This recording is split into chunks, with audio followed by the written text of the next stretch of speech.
Ensemble, nous servons la volonté divine. Bien avant que les races humaines ne marchent sur la Terre, avant les royaumes, les guerres et les civilisations, il existait déjà un monde invisible.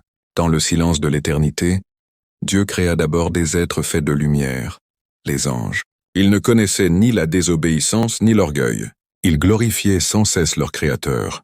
Parmi eux se trouvaient de grands serviteurs célestes, comme Jibril, porteur des révélations divines, et Michaël, chef des armées célestes.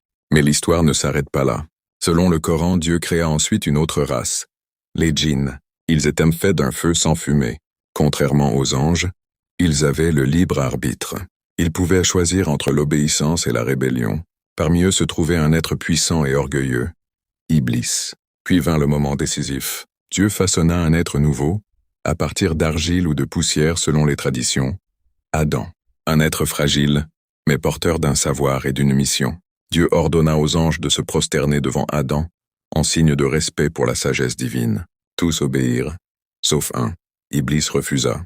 Il déclara, « Je suis meilleur que lui. Tu m'as créé de feu, et tu l'as créé d'argile. » Dans la tradition chrétienne, un récit semblable parle d'un ange rebelle nommé Lucifer, qui, par orgueil, fut précipité hors du ciel. Ainsi commença la grande opposition.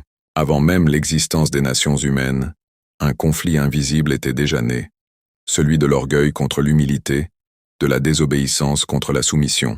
L'humanité n'a donc pas été la première création. Elle est arrivée dans un univers déjà peuplé d'êtres spirituels, dans un monde où le bien et le mal avaient déjà commencé leur affrontement. Et depuis ce jour, l'histoire des hommes se déroule, sous le regard du monde visible et invisible.